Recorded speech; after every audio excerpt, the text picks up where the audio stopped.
What is up, Janksters? It's your boy Graham, also known as HamHawks42 on the internet, and Phyrexia All Will Be One spoilers officially kicked off today, and so naturally I would like to discuss some upcoming Magic cards, because, well, they're fun and exciting. Now, this spoiler season is going to be a little bit different from other ones. Normally, when spoiler season rolls around, I choose kind of the highlights that have been revealed on each day, and make one, kind of a daily video about those like 5, 6, 8, 12 cards, whatever it is that really strikes my fancy that I want to talk about. And that's, that's the video, and we put out a daily video and we get excited about all the new upcoming cards. Now, this particular spoiler season was preceded by one of the biggest leaks of data that I have ever witnessed as a Magic fan. It turns out there was some kind of issue with production of Dominaria Remastered, and a whole bunch of Phyrexia All Will Be One went out the door with Dominaria Remastered, and as a result, pretty much all the rares in the set have been public information now for way longer than intended. So that's a thing, and I'm trying to be a good boy and play by the rules and not talk about leaks, but at the same time, it would be silly to not acknowledge that it's been public information. Even Wizards of the Coast has acknowledged that these leaks did happen. So I'm going to do my best every day to talk about new cards that were officially spoiled that day, but that is going to be difficult because so many third-party aggregation sites like Scryfall, Mythic Spoiler, Magic Spoiler, MTG Previews, whatever your aggregator of choice is, they've all published these leaks because they've been acknowledged as actual Magic cards. And frankly, it's in their best interest to make sure their databases are up to date. I can't fault them for that. So as a result, the information that I'm working off of might be somewhat outdated, and I might be talking about cards you've already seen. So I'm going to do my best to also keep a timeline in the, at the bottom, so you can skip ahead to whatever cards you're interested in, and I will give my 2 cents. And I won't spend as much time talking about the mechanics and what the card does, and I'll be spending more time on where I want to play the cards and what I think they synergize well with. Okay, so that was a pretty epic disclaimer. Let's go ahead and jump into some actual cards, and let's talk about some good stuff. So I'm not going to bury the lead. We're starting with the big boy, or the topic of conversation that is absolutely, well, the topic of conversation today, and that is Jace, the Perfected Mind. So it has become, well known that Jace did in fact get completed by Phyrexia. It was fun too. There was like a day when they had spoiled everybody but Jace. And there was that moment when we each did the math and we realized, wait, they've spoiled 9 Planeswalkers. 5 of them are safe. 4 of them have been completed, and we haven't seen Jace. But here he is. So they did take the shot that Jace is completed. You get a 5 loyalty completed Planeswalker for 2 blue and a Phyrexian blue. +1 until your next turn, up to 1 target creature gets -3/-0. -2, target player mills 3 cards. Then if a graveyard has 20 or more cards in it, you draw 3 cards. Otherwise, you draw a card. And then -X, target player mills 3 times X cards. So being able to mill your opponent out for with that -X for mad mill is kind of cool. The idea of dropping this in a deck that has proliferate shenanigans or things like Broker Ascendancy that are just buffing up your counters just turn after turn after turn, have the opportunity to get it gets really big potentially really fast. Then you can down tick 10 after after buffing it up a little bit and really just blast your opponent pretty hard. That's a fun idea. The other mode on Jace that I have a feeling I'm going to be playing with the most is drop Jace on 3 as a 3 loyalty walker, -3 myself, dump 9 cards into my graveyard and hope I got some action in there, because I'm going to probably be running Jace alongside cards like Urborg Lurgoyf, Old Stick Fingers. Cemetery Tampering from Streets of New Capenna also had the hideaway clause of needing 20 or more cards in your graveyard. So it almost feels like they've kind of revamped Threshold a bit here by making 20 cards the number. Maybe they realized 7 was super easy, especially with how aggressively you can mill yourself nowadays. So now they've made the number 20, which that's fine. I'm still going to do it. So I don't know. I like this card. I think it's actually pretty decent, but it's decent in a fringe janky way. It fits the kind of decks that I like to play, if you are just a general like control mage, or you've been enjoying mid-range decks, and maybe you have an Esper deck and you're wondering, you know, like a decent Esper Rafine deck, and you're wondering, oh, does Jace fit in this deck? The answer to that is probably no. If you're rocking a good mid-range deck right now, that is like Esper, Grixis, whatever the case may be, and you're wondering, does this card fit? The answer is probably not. You need to be doing a dedicated mill plan for either your opponent or yourself. If you're milling yourself out, great. This guy's going to give you some mad value. Because the -2, just mill 3 cards, draw a card is fine. And if it's a late in the game, that becomes mill 3 cards, draw 3 cards. That's fantastic if you've been successful milling yourself with other, you know, through other means. Jace has an opportunity to actually be pretty solid. So I think in certain decks, I like this one. So I'm going to do Sultai Graveyard Shenanigans with Jace and see how it plays. It could be the enabler that deck needs, because right now it kind of struggles. So, I don't know. Interesting stuff. All right. Next up, we have Mondrak Glory Dominus. This is a legendary creature, Phyrexian Horror. This is a 4/4 for 2 white. If one or more tokens would be created under your control, twice that many of those tokens are created instead. And there's an activated ability, 1 Phyrexian white, sacrifice 2 other artifacts and or creatures, put an indestructible counter on Mondrak Glory Dominus.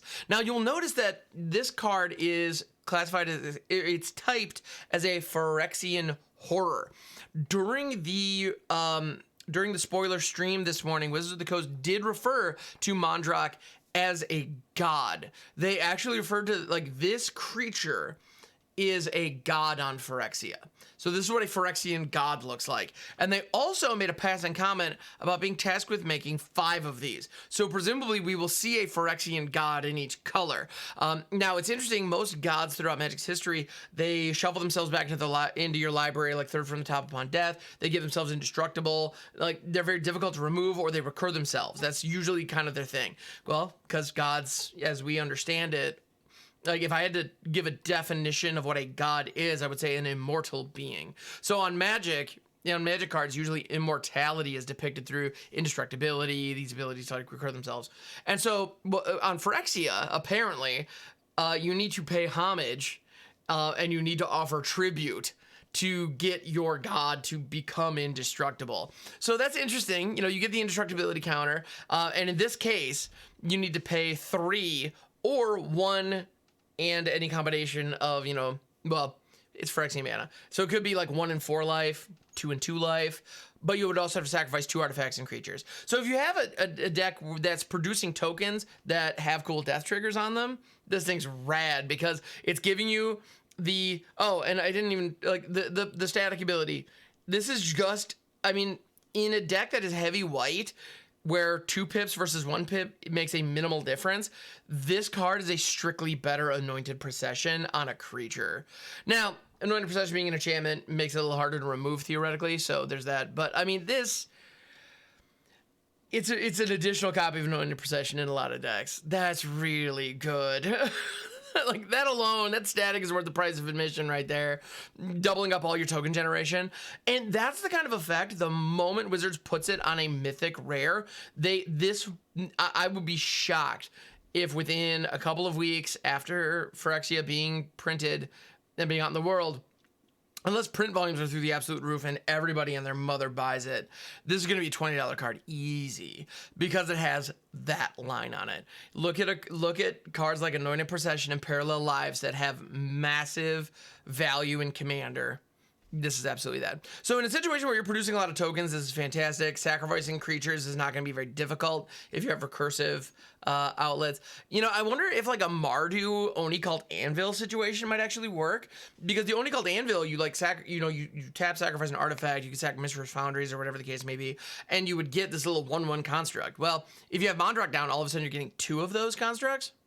That's kind of cool, and like that happens every single turn while you're picking your opponent down. 2 of those contracts can very easily be spent to satisfy Mondrak's ability. Also, fun fact, you can activate that ability and give Mondrak that indestructible counter at instant speed.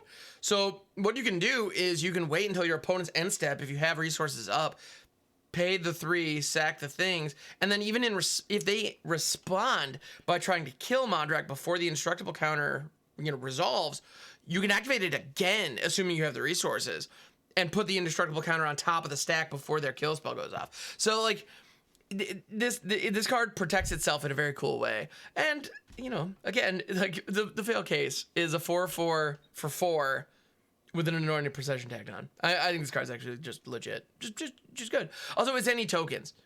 So in like a Selesnya deck where you're running things like Gala Greeters, or even Jewel Thief, like treasure generation, this is just good.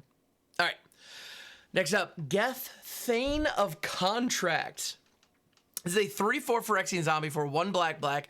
Other creatures you control get -1/-1, and you can pay 1 black, tap, return target creature card from your graveyard to the battlefield. It gains if this creature would leave the battlefield exiled instead of putting it anywhere else. Activate only as a sorcery. Now that activate only as a sorcery is a big downside. It is unfortunate, is what it is.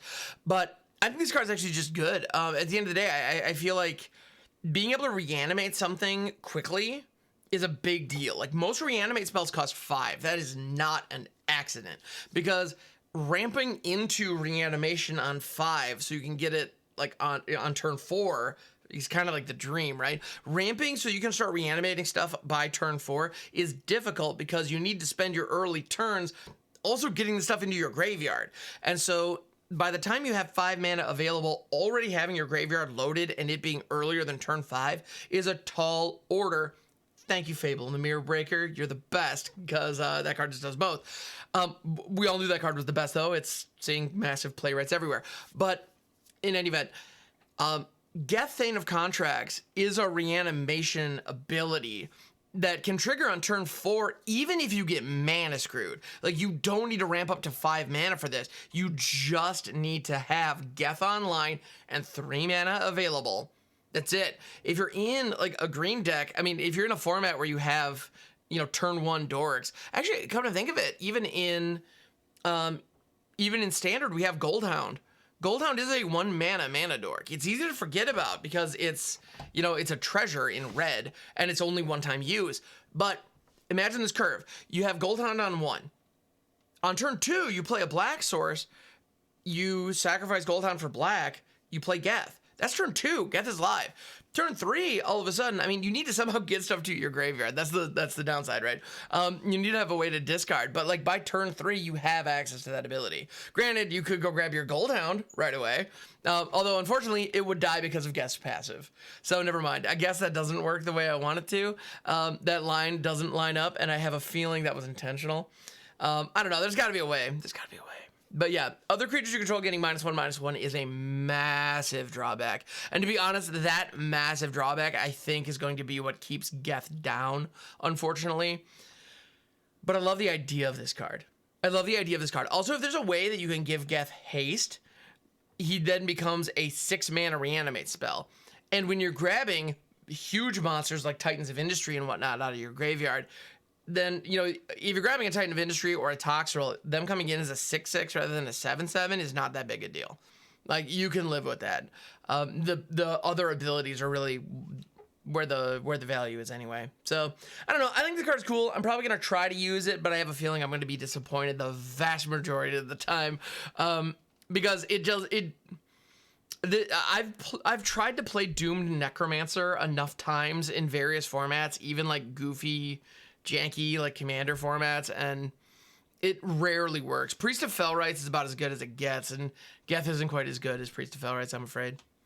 All right, next up, White Sun's Twilight. Now, the Twilight cycle, there are 5 Twilights. They did reveal art for all of them. I believe they revealed all the cards for all of them as well at this point, but they were rare, so that it's public information anyway. And I wanted to talk about the white one specifically today.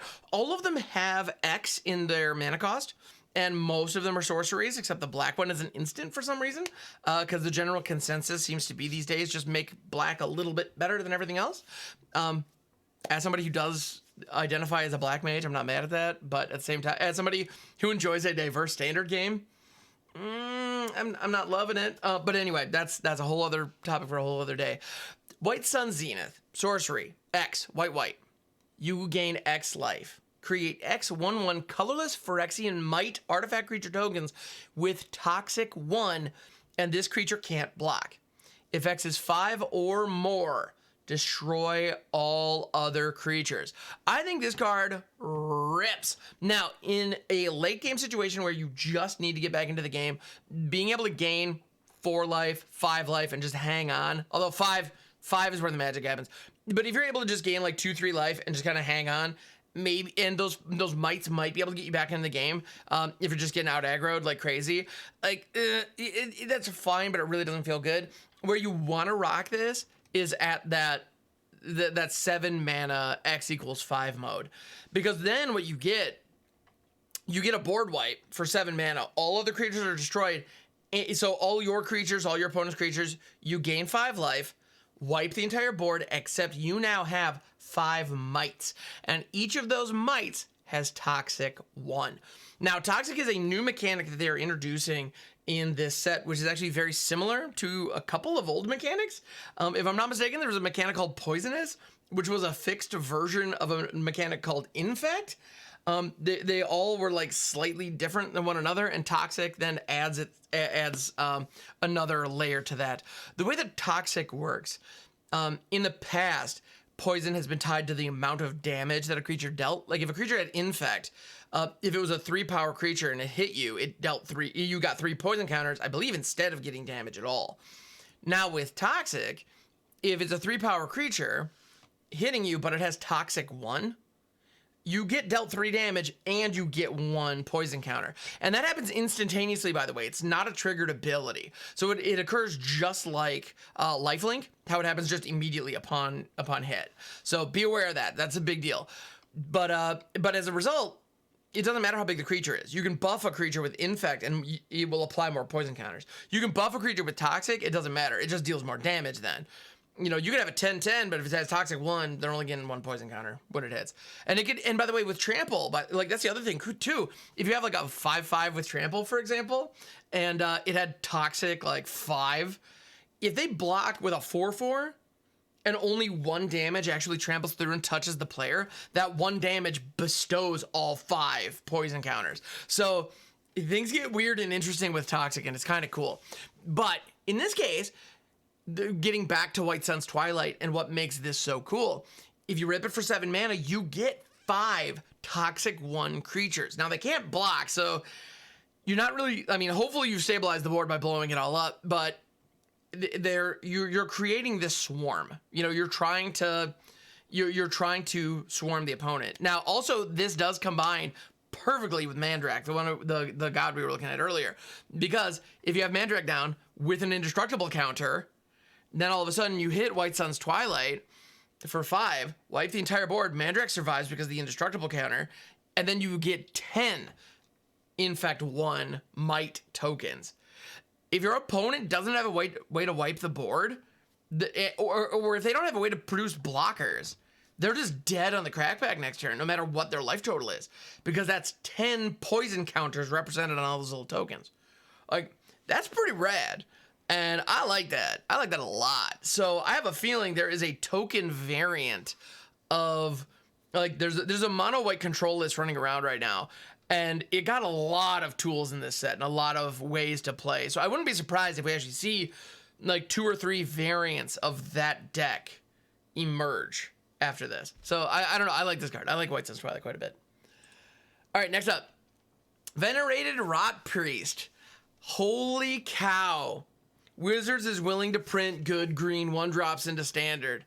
Yes. Ascended Pack Leader, you've got a friend. So, Venerated Rotpriest, it is a Phyrexian Druid, 1/2 for 1 green with Toxic 1. So if it deals damage to a player, they gain a poison counter. And whenever a creature you control becomes the target of a spell, target opponent gets a poison counter. As someone who adores Mutate and various boggly style effects, I adore this card. Because it's saying whenever a creature you control becomes the target of a spell, if your opponent tries to kill one of your things with targeted removal, they get a poison counter. If you then, in response, cast Tamiyo Safekeeping on that thing to protect it, guess what? They get another poison counter. So if you're just playing in the trenches with your creatures with you know, combat tricks and protection spells, you're just adding to their board even before you attack or block. You're just adding poison into the mix. Like that rules. And then on top of that, with cards like Ivy, Gleeful Spell Thief, who copies all spells that are targeted and then targets herself. This doesn't say whenever a player casts a spell targeting a creature you control. It just says whenever a spell is targeting your thing, go. Doesn't care if the spell was copied, doesn't care if the spell was cast. Yeah. Boom, you're good to go. I think this card rules. Also, like if you're in like a weird commander situation, and if somebody uses like a deflecting swat or some other way to redirect a spell, like a willbender or something of that nature, like, and it redirects it onto one of your creatures, then this triggers. Like, this thing rules. I think this card is absolutely fantastic, and I absolutely, you better believe it, going to be building all kinds of goofy nonsense around this. Venerated Rotpriest alongside a Johnny Sleeper Agent could be a fantastic deck. Also, in like Explorer or Historic, where Mutate exists, we have a situation where, you know, a Johnny's Uptick draws you creatures and planeswalkers off the top of your deck. Well, and Venerated Rotpriest cares about creatures being targeted by spells. Well, Mutate creatures are unique in that they are both creatures and spells that target. So that could go really, really, really well. The reason that I mentioned Ajani specifically is because Ajani's ultimate also gives poison counters when you cast creature spells. So Venerated Rotpriest is probably going to be doing the job on its own, but if you add Ajani's emblem into the mix, all of a sudden you can be going nuts. Add in a handful of Death Touchers and Finn, more poison counter synergies. Like, this could get out of hand fast, and I really like it. I think green, like, it's funny, green in Standard has been really, really bad. Now, I'm talking about a couple cards that aren't legal in Standard anymore, but big picture, green has suffered in Standard really dramatically right now because its identity seems to be just play big creature, benefit from big creature. But it's a very hostile meta where creatures don't survive. So benefiting from big creature never happens. You know, because big, like, play big creature, yay! Oh, big creature dead. And that's just been every green gamer's, you know, Standard experience. You know, 3-4 weeks ago when they actually tried to play green in Standard, but it doesn't work. I would love this card, Venerated Rotpriest, to be a signpost, to be a harbinger of things to come for green. If green becomes the full-on, not messing around, balls to the walls, poison counter color, like, I have no doubt Toxic is going to appear on a bunch of different, you know, creatures across all the different colors. I would be very surprised. But just like flying, just like haste, just like any other keyword, just like any other abilities out there, it's not uncommon. You know, flying is a good example. Like, creatures in all colors have flying. You know, you can find a creature in every color that has flying. But, you know, white and blue do it the best generally. They have the most creatures that have flying. They're the most efficient creatures with flying. You know, I would love to see green be the poison counter color in Phyrexia All Will Be One and March of the Machine moving forward.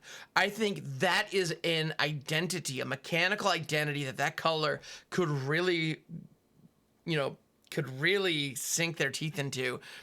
And it could result in some pretty impressive stuff. We also, I mean, cards like Defiler of Vigor and Fight Rigging are already monkeying around with +1/+1 counters in Standard. So proliferate triggers, that kind of thing, could absolutely become part of the deal. I'm hopeful. I'm very hopeful for the future of green. And I like this card a lot. I think Venerated Rotpriest is good. It's a good card.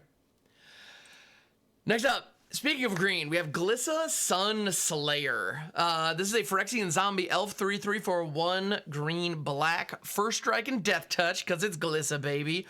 Whenever Glissa Sunslayer deals combat damage to a player, choose one. You draw a card and you lose 1 life.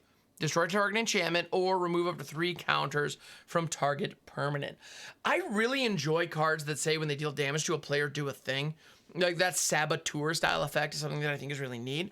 And having that on a creature like Glissa who very rarely loses in combat is pretty fun. Because when Glissa attacks, if your opponent is going to be able to kill Glissa in combat, they need to be able to blank her damage in some way, either by reducing toughness, or like getting protection and destructibility, that kind of thing. But assuming those type of effects, or like damage prevention stuff, assuming those kind of effects aren't here, Glissa having First Strike and Death Touch means that a 10-10 could get in front of her, and unless that 10-10 has First Strike, she just kills it without a scratch on her. And beyond that, there could be 3 10-10s as long as none of them have First Strike. And Glissa will assign 1 damage to each of them in the First Strike damage phase. All of them will be dead, and she will survive without a scratch. So in order to like set up a block with Glissa in combat, you better have a shield counter on one of your things. You better be able to prevent damage. You better have an indestructible counter on one of your things. Like, it's not impossible to tangle with Glissa, but you gotta jump through some hoops. It is hard. Your creature being big is not going to help you here, and I think that's cool. And that's fitting with Glissa the Trader from the previous time we were on New Phyrexia. She was a Golgari elf with First Strike and Death Touch, and it was busted. Like, it's that combo is amazing. So the fact that we have that again, great. And so I think this is interesting, putting a Saboteur effect on Glissa, because being able to strike the opponent then, because when you attack with Glissa, your opponent's probably not going to have any good blocks. And so the question becomes, what's more important? You getting one of these triggers, or my creature dying of whatever kind? I have a feeling Glissa's going to be eating a lot of chump blocks. I think a lot of those little 1/1 citizens are going to be falling to her a lot in Standard moving forward. That said, though, I mean, this is also a Golgari card, which is a color type that kind of struggles as of late, that I think might actually have some game in Standard. Honestly, through 3 First Strike Death Touch, your opponent has to respect this attacking or blocking, and yeah, she can get a lot of work done. So I like this card. I think it is generically strong and gives you just all the benefits that you're looking for. So yeah, Glissa Sunslayer, let's go. Next up, Archfiend of the Dross. This is an interesting card. It is a 6/6 flyer, Phyrexian Demon, 2 black. Archfiend of the Dross enters the battlefield with 4 oil counters on it. At the beginning of your upkeep, remove an oil counter from Archfiend of the Dross. Then if it has no oil counters on it, you lose the game. Whenever a creature an opponent controls dies, a controller loses 2 life. So that last ability is very similar to the Massacre Worm, which is another amazing Phyrexian monster, and this is also a 6/6, similar to Massacre Worm. So cool. The downside of having, the joke is, in 4 turns you lose the game. You have a 6/6 flyer that you only paid 4 mana for, but if it's alive in 4 turns, you aren't. And so it's this, you're putting yourself on a clock. That's the idea. One of the things that I would like to do with this is an effect like Fateful Handoff that gives it to my opponent. So I would like to get down to 1 oil counter and then hand it to my opponent and just laugh and like let them untap. That's the first thing I think of, and definitely what I want to be doing with this. However, I think the reality is, that said, I would be remiss if I didn't mention Glissa can remove 3 counters from target permanent when she deals combat damage. So you could be removing those oil counters from Archfiend of the Dross if your opponent has one. So Glissa lines up very, very nicely against this in a cool way.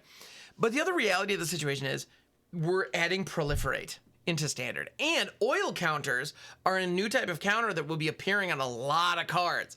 So a lot of cards are going to be oil counter payoffs, and a lot of cards are going to be able to bestow or remove oil counters from other permanents.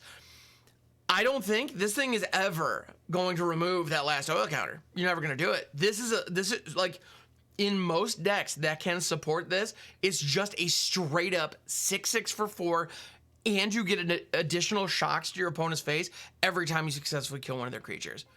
This card's a bomb. Absolute bomb. It's incredible. And this is in a set where Phyrexian Obliterator is going to be printed at the same time the Sheoldred still exists in Standard. We didn't need another 4-drop bomb. That's the only thing. Like, honestly, this may not see any play just because it's a 4-drop black bomb.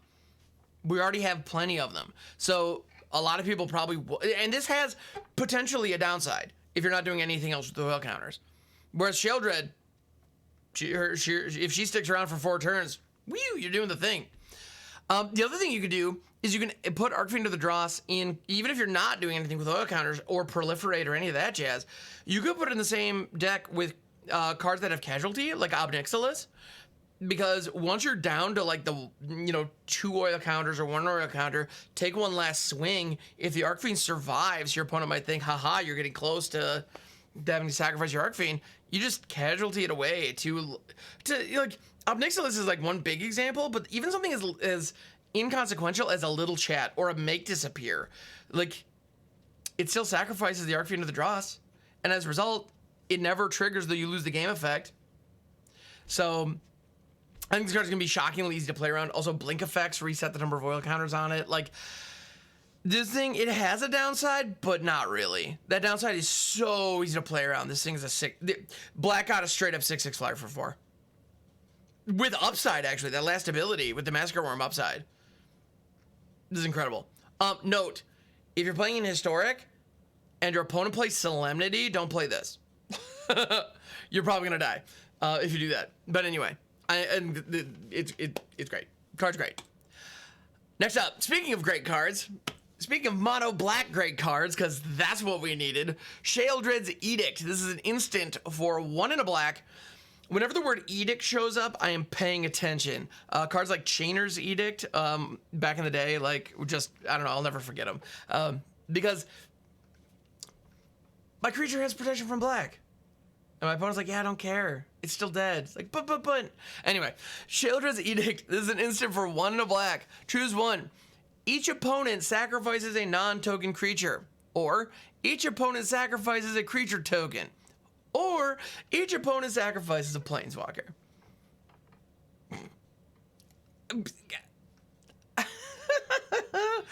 I mean, for 2, at instant speed, forcing your opponent to sacrifice a creature or planeswalker and having some flexibility over that is already good.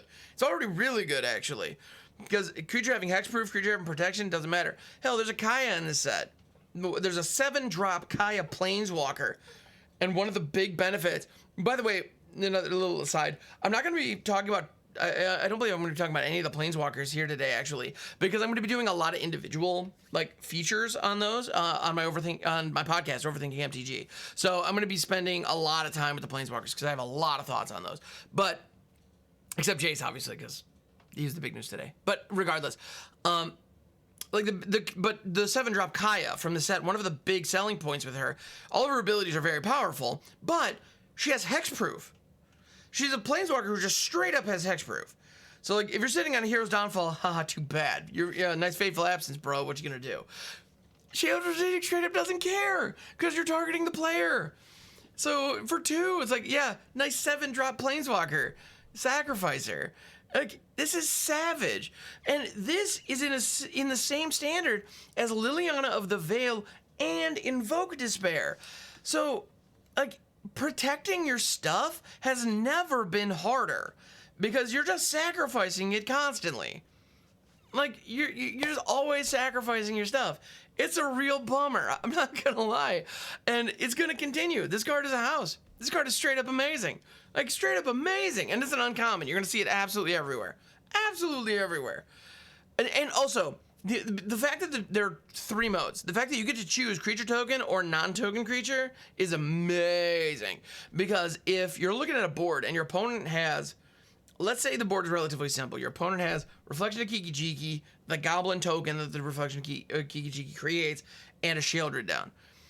If you have reason to believe that the Goblin token is the biggest threat, which I would very rarely agree with you on, some board states, you never know, but if that is the case, just destroy or sacrifice a creature token. Boom. Goblin Shaman's absolutely gone because it's the only token on the board.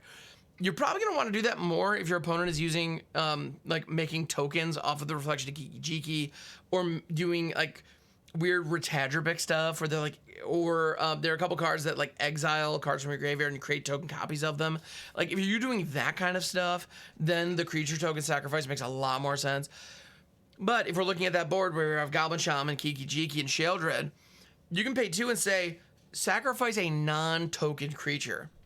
And in that situation, you're forcing your opponent to pick between the Reflection of Kiki-Jiki and Sheoldred. That little 2/2 Goblin Shaman, it's a nice little Goblin Shaman, but you know if the text was just target player sacrifices a creature, you know that's the one that they'd be axing every time.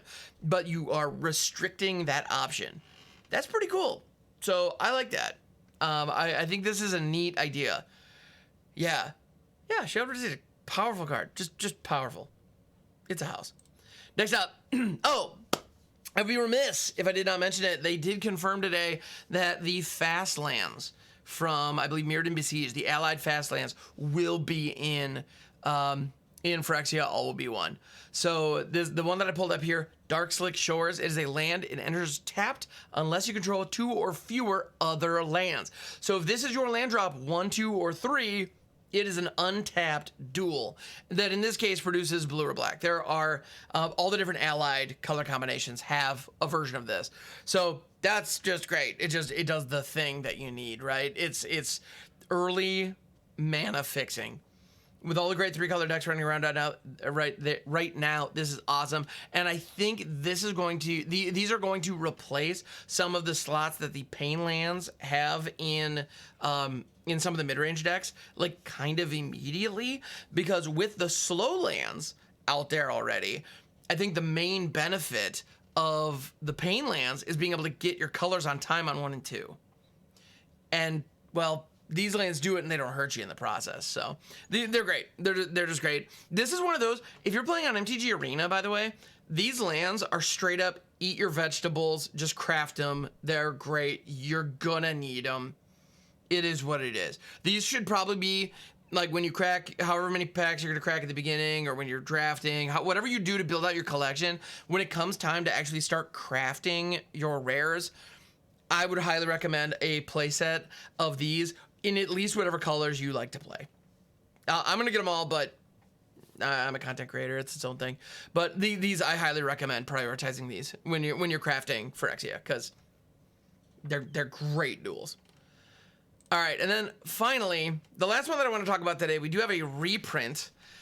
We have a reprint coming in Phyrexian Arena. Phyrexian Arena was a powerhouse card back in the day that was printed originally, I believe, in like Apocalypse or Torment. It was like, it's old school. It's been around for some time. I believe late 90s, 2000, somewhere in there is when it was first printed. And the card is powerful, but I don't think it's good enough. If you're not familiar, it is an enchantment for 1 black. At the beginning of your upkeep, you draw a card and lose 1 life. So every turn you're drawing 2 cards at the cost of 1 life, and having to spend a card on a 3-mana enchantment. Now, decks that I think could actually take advantage of this, in Explorer, there is a mono black devotion deck with Nykthos running around that is trying to take advantage of like Grey Merchant of Asphodel and that kind of thing. Phyrexian Arena is a great way to get 2 devotion online while also getting a reasonable benefit off of it. So in a situation like that, go nuts. This is pretty great. In like dedicated Sheoldred or like, you know, Teferi Temporal Pilgrim decks in Standard, we might be able to pull something like this off. I know I have used the There's the blue 2-drop from Dominaria United that allows both players to draw, but it taxes them if they do. I've used the Lore Master, Academy Lore Master, I believe it is. I've used that in those decks to middling effect. To be honest, in my experience trying to run Dimir Draw in Standard currently, I have found even running Sheoldred and Teferi Temporal Pilgrim, who should be amazing in that list, it doesn't seem to perform. At least not for me. I have not seen success with that deck, which is surprising because it's running all the good black removal, and all the good blue and black card draw spells. So I would imagine it'd be pretty good. Well, maybe Phyrexian Arena fits on the curve in a way that lines up really nicely, because if we can get like, I don't know, maybe a Surge Engine down on 2 into a Phyrexian Arena on 3. Well, no, that doesn't quite work. I don't know. Maybe Tenacious Underdog on 2, Phyrexian Arena on 3, into Sheoldred on 4. Like, the possibilities are there, and it does provide a lot of value. Well, actually, okay. So I don't think Phyrexian Arena is being great these days. However, I'm just realizing it is at its best when the game goes long. If the game goes for another 6 or 7 turns after Phyrexian Arena comes down, you just drew an additional 6 or 7 cards off it. That's huge. You lost a life, which is reasonable. Like we gotta be aware of that. We gotta be ready to deal with that. But I don't know. It's that much card advantage is nothing to sneeze at. So I don't know. Card's cool. It is good. It'll be interesting to see if it sees play in Standard. I don't believe it will. I don't think it's quite good enough because we have card advantage in so many other ways that do 3 or 4 other things. Like Phyrexian Arena is just card advantage. That is all it does. It doesn't threaten your opponent's life total. It doesn't pull your opponent's removal. It might pull their counter spells, but it's not gonna give you the advantage that you really want unless it goes unchecked. And there are also a ton of ways to destroy enchantments right now, so I don't know that it'll stick around very long either. I don't know. I'll be interested to experiment with it. They also got new art. This is depicting Jace and Vraska, and you can see this is actually a story moment from one of the story articles that I actually just read the other day that were excellent, by the way. Highly recommend you check those out. And yeah, this is kind of a touching, unfortunate, last moment with Jace and Vraska. Yeah, surprisingly emotional scene. Definitely check it out. It's a good read. Anyway, those were the spoilers for today. I'm going to be looking at more tomorrow. Again, I'm going to do my best to time them so that we're looking at ones that have been officially released like the day of. But like I said, it is very difficult right now to parse when the official releases are happening, especially with rares. So thank you for being patient and bearing with me on that. But in the meantime, we're going to talk about the new Magic cards, dang it, because we have new Magic cards, and that is always exciting. So thank you for checking out the video. I appreciate you, and I'll catch you on the next one.